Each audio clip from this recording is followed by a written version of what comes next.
Olá, meu querido amigo, minha querida amiga. Respire fundo e sinta a emoção. Chegamos ao dia 99. Amanhã completaremos nossa primeira centena de dias mergulhados na Palavra de Deus. Você é um sobrevivente, um perseverante. E hoje sua alma se prepara para lições que só a maturidade espiritual pode suportar. Eu escolhi você para estar ao meu lado nesta jornada porque sabia que você não fugiria dos momentos de dor da narrativa bíblica. No livro de 2 Samuel, hoje chegamos ao clímax da guerra civil entre Davi e seu filho Absalão. Vamos aprender que o sucesso sem paz familiar é uma carga pesada e que a justiça de Deus, embora perfeita, muitas vezes fere o coração do homem. Hoje veremos um rei que vence a guerra, mas chora a perda do filho, ensinando-nos sobre a profundidade do amor e a complexidade do poder. Prepare o seu coração para os capítulos 18, 19 e 20 de 2 Samuel. Vamos falar sobre o fim de uma rebelião, o retorno de um rei e os novos levantes que testam a unidade de uma nação. Sinta a alegria de estar a um passo dos 100 dias e vamos para a leitura de hoje. Vamos começar? Capítulo 18. A morte de Absalão. Davi passou em revista ao exército e nomeou comandantes de batalhões de 1000 e de 100. Depois dividiu o exército em 3 companhias, uma sob o comando de Joabe, outra sob o comando de Abisai, irmão de Joabe, filho de Zeruia, e outra sob o comando de Itai, o giteu. Disse então o rei ao exército: Eu também marcharei com vocês. Mas os homens disseram: Não faças isto. Se tivermos que fugir, eles não se preocuparão conosco, e mesmo que metade de nós morra em batalha, eles não se importarão. Tu, porém, vales por 10.000 de nós. Melhor será que fiques na cidade e dali nos des apoio. O rei respondeu: Farei o que acharem melhor. E o rei ficou junto à porta enquanto os soldados marchavam, saindo em unidades de 100 e de 1000. O rei ordenou a Joabe, a Abisai e a Itai: Por amor a mim, tratem bem o jovem Absalão. E todo o exército ouviu quando o rei deu essa ordem sobre Absalão a cada um dos comandantes. O exército saiu a campo para enfrentar Israel, e a batalha aconteceu na floresta de Efraim, onde o exército de Israel foi derrotado pelos soldados de Davi. Houve grande matança naquele dia, elevando-se o número de mortos a 20.000. A batalha espalhou-se por toda a região, e naquele dia a floresta matou mais que a espada. Durante a batalha, Absalão, montado em sua mula, encontrou-se com os soldados de Davi. Passando a mula debaixo dos galhos de uma grande árvore, Absalão ficou preso nos galhos pela cabeça. Ficou pendurado entre o céu e a terra, e a mula prosseguiu. Um homem o viu e informou a Joabe: Acabei de ver Absalão pendurado numa grande árvore. Você o viu? Perguntou Joabe ao homem. E por que não o matou ali mesmo? Eu teria dado a você 10 peças de prata e um cinturão de guerreiro. Mas o homem respondeu: Mesmo que fossem pesadas e colocadas em minhas mãos 1000 peças de prata, eu não levantaria a mão contra o filho do rei. Ouvimos o rei ordenar a ti, a Abisai e a Itai: Protejam por amor a mim o jovem Absalão. Por outro lado, se eu tivesse atentado traiçoeiramente contra a vida dele, o rei ficaria sabendo, pois não se pode esconder nada dele, e tu mesmo ficaria contra mim. E Joabe disse: Não vou perder mais tempo com você. Então pegou 3 dardos e com eles traspassou o coração de Absalão quando ele ainda estava vivo na árvore. E 10 dos escudeiros de Joabe cercaram Absalão e acabaram de matá-lo. A seguir, Joabe tocou a trombeta para que o exército parasse de perseguir Israel, e assim deteve o exército. Retiraram o corpo de Absalão, jogaram-no num grande fosso na floresta e fizeram um grande monte de pedras sobre ele. Enquanto isso, todos os israelitas fugiam para casa. Quando em vida, Absalão tinha levantado um monumento para si mesmo no Vale do Rei, dizendo: Não tenho nenhum filho para preservar minha memória. Por isso, deu ao nome o seu próprio nome. Chama-se ainda hoje Monumento de Absalão. A tristeza de Davi. Então, Aimás, filho de Zadok, disse: Deixa-me correr e levar ao rei a notícia de que o Senhor lhe fez justiça, livrando-o de seus inimigos. Não é você quem deve levar a notícia hoje, disse-lhe Joabe. Deixe isso para outra ocasião. Hoje não, porque o filho do rei morreu. Então Joabe ordenou a um etíope: Vá dizer ao rei o que você viu. O etíope inclinou-se diante de Joabe e saiu correndo para levar a notícia. Todavia, Aimás, filho de Zadok, disse de novo a Joabe: Não importa o que aconteça, deixa-me ir com o etíope. Joabe, porém, respondeu: Por que está querendo tanto ir, meu filho? Você não vai receber nenhuma recompensa pela notícia. Mas ele insistiu: Não importa o que aconteça, quero ir. Disse então Joabe: Pois vá. E Aimás correu pelo caminho da planície e passou à frente do etíope. Davi estava sentado entre a porta interna e a externa da cidade, e quando a sentinela subiu ao terraço que havia sobre a porta junto à muralha, viu um homem que vinha correndo sozinho. A sentinela gritou, avisando o rei. O rei disse: Se ele está sozinho, deve trazer boa notícia. E o homem foi se aproximando. Então a sentinela viu o outro homem que vinha correndo e gritou ao porteiro: Vem outro correndo sozinho? Esse também deve trazer boa notícia! Exclamou o rei. A sentinela disse: Está me parecendo pelo jeito de correr que o da frente é Aimás, filho de Zadok. É um bom homem, disse o rei. Ele traz boas notícias. Então Aimás aproximou-se do rei e o saudou. Prostrou-se, rosto em terra, diante do rei e disse: Bendito seja o Senhor, o teu Deus. Ele entregou os homens que se rebelaram contra o teu rei. O rei perguntou a Aimás: O jovem Absalão está bem? Aimás respondeu: Vi que houve grande confusão quando Joabe, o servo do rei, ia enviar teu servo, mas não sei o que aconteceu. O rei disse: Fique ali ao lado, esperando. E Aimás ficou esperando. Então o etíope chegou e disse: Ó rei, meu senhor, ouva a boa notícia. Hoje o Senhor te livrou de todos os que se levantaram contra ti. O rei perguntou ao etíope: O jovem Absalão está bem? O etíope respondeu: Que os inimigos do rei, meu senhor, e todos os que se levantam para te fazer mal, acabem com aquele jovem. Então o rei, abalado, subiu ao quarto que ficava por cima da porta e chorou. Foi subindo e clamando: Ah, meu filho Absalão, meu filho Absalão, quem me dera ter morrido em seu lugar. Ah, Absalão, meu filho, meu filho. Capítulo 19. Joabe repreende Davi. Informaram a Joabe que o rei estava chorando e se lamentando por Absalão. Para todo o exército, a vitória daquele dia se transformou em luto, porque as tropas ouviram dizer: O rei está de luto por seu filho. Naquele dia o exército ficou em silêncio na cidade, como fazem os que fogem humilhados da batalha.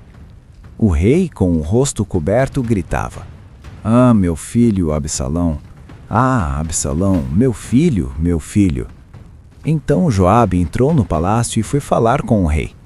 Hoje humilhaste todos os teus soldados, os quais salvaram a tua vida, bem como a de teus filhos e filhas, e de tuas mulheres e concubinas. Amas os que te odeiam e odeias os que te amam.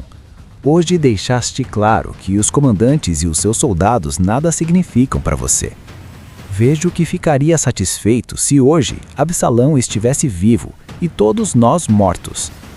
Agora vai e encoraja os teus soldados. Juro pelo Senhor que se não fores, nenhum só deles permanecerá contigo esta noite, o que para você seria pior do que todas as desgraças que já te aconteceram desde a tua juventude. Então o rei se levantou e se sentou junto à porta da cidade. Quando o exército soube que o rei estava sentado junto à porta, todos os soldados juntaram-se a ele. Davi retorna para Jerusalém. Enquanto isso, os israelitas fugiam para casa. Em todas as tribos de Israel, o povo discutia dizendo: Davi nos livrou das mãos de nossos inimigos. Foi ele que nos libertou dos filisteus. Mas agora fugiu do país por causa de Absalão. E Absalão, a quem tínhamos ungido rei, morreu em combate. E por que não falam em trazer o rei de volta? Quando chegou aos ouvidos do rei o que todo Israel estava comentando, Davi mandou a seguinte mensagem aos sacerdotes Zadok e Abiatar: Perguntem às autoridades de Judá: por que vocês seriam os últimos a conduzir o rei de volta ao palácio? Vocês são meus irmãos, sangue do meu sangue. Por que seriam os últimos a ajudar no meu retorno?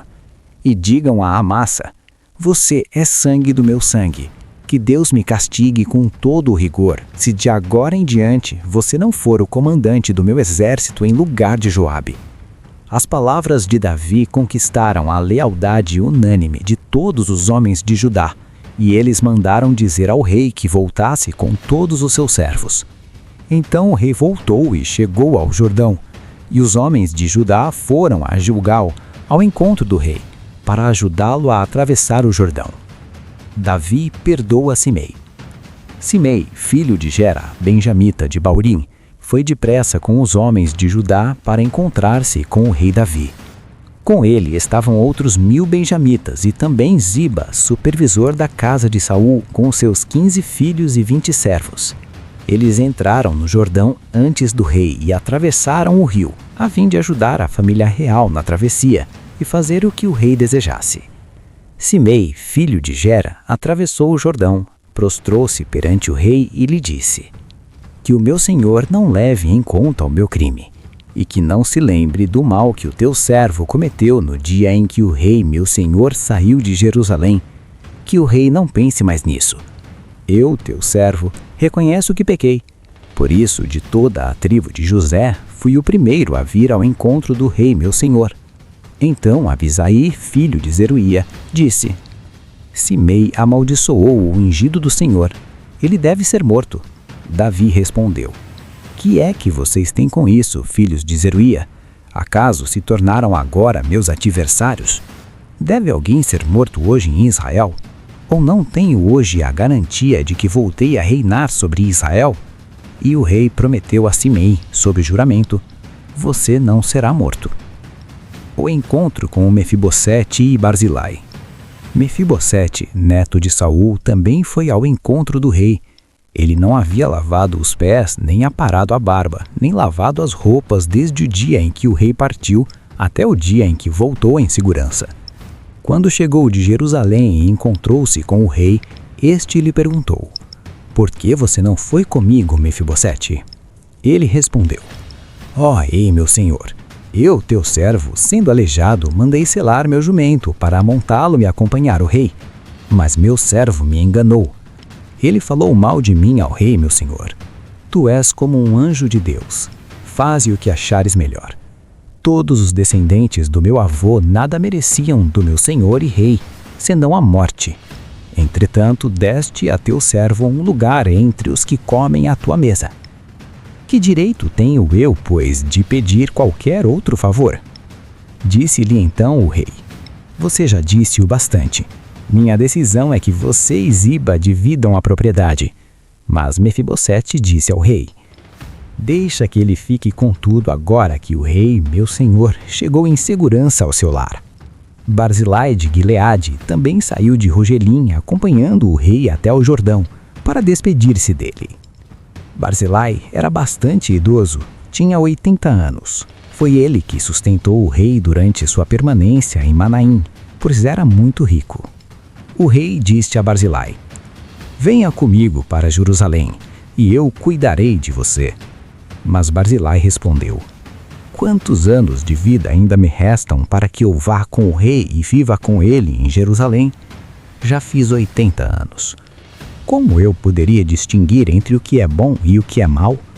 Meu servo mal pode sentir o gosto daquilo que come e bebe. Nem consigo apreciar a voz de homens e mulheres cantando. Eu seria mais um peso para o rei, meu senhor. Meu servo acompanhará o rei um pouco mais, atravessando o Jordão, mas não há motivo para uma recompensa dessas. Permite que o teu servo volte e que possa morrer na minha própria cidade, perto do túmulo do meu pai e de minha mãe. Mas aqui está o meu servo Quimã, que ele vá com o meu senhor e rei. Faze por ele o que achares melhor. Então o rei disse: Quimã virá comigo. Farei por ele o que você achar melhor. E tudo mais que desejar de mim, eu o farei por você. Então todo o exército atravessou o Jordão, e também o rei o atravessou. O rei beijou Barzilai e o abençoou, e Barzilai voltou para casa. Conflito entre Judá e Israel. O rei seguiu para Gilgal, e com ele foi Quimã. Todo o exército de Judá e a metade do exército de Israel acompanharam o rei. Logo os homens de Israel chegaram ao rei para reclamar: porque os nossos irmãos, os de Judá, sequestraram o rei e o levaram para o outro lado do Jordão, como também a família dele e todos os seus homens. Todos os homens de Judá responderam aos israelitas: Fizemos isso porque o rei é nosso parente mais próximo. Por que vocês estão irritados? Acaso comemos das provisões do rei ou tomamos dele alguma coisa? Então os israelitas disseram aos homens de Judá: somos 10 com o rei, e muito maior é o nosso direito sobre Davi do que o de vocês. Por que nos desprezam? Nós fomos os primeiros a propor o retorno do nosso rei. Mas os homens de Judá falaram ainda mais asperamente do que os israelitas. Capítulo 20. A rebelião de Seba contra Davi. Também estava lá um desordeiro chamado Seba, filho de Bicri, de Benjamim. Ele tocou a trombeta e gritou: não temos parte alguma com Davi, nenhuma herança com o filho de Jessé. Para casa todos, ó Israel. Então todos os de Israel abandonaram Davi para seguir Seba, filho de Bicri. Mas os de Judá permaneceram com seu rei e o acompanharam desde o Jordão até Jerusalém. Quando Davi voltou ao palácio em Jerusalém, mandou confinar numa casa sob guarda as 10 concubinas que tinha deixado tomando conta do palácio. Ele as sustentou, mas nunca mais as possuiu. Ficaram confinadas, vivendo como viúvas até a morte. E o rei disse a Amasa: convoque os homens de Judá e dentro de 3 dias apresente-se aqui com eles. Mas Amasa levou mais tempo para convocar Judá do que o prazo estabelecido pelo rei. Disse então Davi a Abisai: agora Seba, filho de Bicri, será pior para nós do que Absalão. Chame os meus soldados e persiga-o, antes que ele encontre alguma cidade fortificada e depois nos arranque os olhos. Assim os soldados de Joabe, os queretitas, os peletitas e todos os guerreiros saíram de Jerusalém para perseguir Seba, filho de Bicri. Joabe mata Amasa. Quando estavam junto à grande rocha de Gibeão, Amasa encontrou-se com eles. Joabe vestia seu traje militar e tinha um cinto com um punhal na bainha. Ao aproximar-se de Amasa, deixou cair a adaga. Como vai, meu irmão? Disse Joabe, pegando Amasa pela barba com a mão direita para beijá-lo. E Amasa, não percebendo o punhal na mão esquerda de Joabe, foi golpeado por ele no estômago. Suas entranhas se derramaram no chão, e ele morreu sem necessidade de um segundo golpe. Então Joabe e Abisai, seu irmão, perseguiram Seba, filho de Bicri. Um dos soldados de Joabe ficou ao lado do corpo de Amasa e disse: quem estiver do lado de Joabe e de Davi, que siga Joabe. Amasa jazia numa poça de sangue no meio da estrada. Quando o homem viu que todos os que se aproximavam do corpo de Amasa paravam, arrastou-o para fora da estrada e o cobriu com uma coberta. Depois que o corpo de Amasa foi retirado da estrada, todos os homens seguiram com Joabe em perseguição a Seba, filho de Bicri. O fim da rebelião de Seba. Seba atravessou todas as tribos de Israel e chegou até Abel Bet-Maacá, e todos os bicritas se reuniram para segui-lo. O exército de Joabe veio, cercou Seba em Abel Bet-Maacá e construiu contra a cidade uma rampa que chegou até a muralha. Quando o exército de Joabe estava para derrubar a muralha, uma mulher sábia gritou da cidade: ouçam, ouçam, digam a Joabe que venha aqui para que eu fale com ele. Quando ele se aproximou, a mulher perguntou: tu és Joabe? Ele respondeu: sim. Ela disse: ouve o que a tua serva tem a te dizer. Estou ouvindo, disse ele. E ela prosseguiu: antigamente se dizia: peça conselho na cidade de Abel, e isso resolvia a questão. Nós somos pacíficos e fiéis em Israel. Tu procuras destruir uma cidade que é mãe em Israel, porque queres arruinar a herança do Senhor? Respondeu Joabe: longe de mim uma coisa dessas, longe de mim arruinar e destruir esta cidade. Não é esse o problema. Mas um homem chamado Seba, filho de Bicri, dos montes de Efraim, rebelou-se contra o rei Davi. Entreguem-me esse homem e iremos embora. A mulher disse a Joabe: a cabeça dele te será jogada do alto da muralha. Então a mulher foi falar com todo o povo, dando o seu sábio conselho, e eles cortaram a cabeça de Seba, filho de Bicre, e a jogaram para Joabe. Joabe tocou a trombeta e seus homens se dispersaram, abandonaram o cerco da cidade e cada um voltou para sua casa. E Joabe voltou ao rei em Jerusalém. Joabe comandava todo o exército de Israel. Benaia Bafis, filho de Joiadá, comandava os queretitas e os peretitas. Adoniram era chefe do trabalho forçado. Josafá, filho de Ailude, era arquivista real. Seva era secretário. Zadok e Abiatar eram sacerdotes. E Ira de Jair era sacerdote de Davi. Que leitura densa e emocionante fizemos hoje no nosso dia 99. No capítulo 18, testemunhamos a batalha na floresta de Efraim. Apesar da ordem direta de Davi para que poupassem o jovem Absalão, Joabe o executou friamente após ele ficar preso pelos cabelos em um carvalho. A imagem de Davi chorando no portal da cidade, clamando "Meu filho Absalão, meu filho", nos mostra que, para um pai, a coroa não compensa a perda de um filho. O capítulo 19 narra a difícil transição do luto para o dever. Confrontado por Joabe, Davi precisou enxugar as lágrimas para reassumir seu papel e pacificar a nação. Vimos a magnanimidade de Davi ao perdoar Simei, que o amaldiçoara, e ao lidar com a disputa de terras entre Mefibosete e Ziba. Por fim, o capítulo 20 mostra que o desafio da liderança nunca termina. Assim que Absalão caiu, surgiu uma nova rebelião liderada por Seba. O capítulo termina com a resolução deste conflito e a reafirmação dos oficiais de Davi, mostrando que a unidade de Israel ainda era um equilíbrio delicado. Sinta a satisfação de ter vencido o dia 99. Você está aprendendo que a vida de um homem segundo o coração de Deus não é isenta de tragédias, mas é marcada pela capacidade de se levantar e seguir o propósito. E olha, para que esse canal chegue amanhã aos 100 dias com força total, a sua inscrição e a sua curtida são o nosso combustível final. Se você está pronto para celebrar os 100 dias amanhã, deixe seu joinha e se inscreva agora. Sou muito grato por sua fidelidade. Amanhã, o grande dia, o nosso encontro centenário nos espera. 365 dias para uma nova vida. Um capítulo por vez, uma transformação para sempre. Que Deus te abençoe grandemente e até amanhã.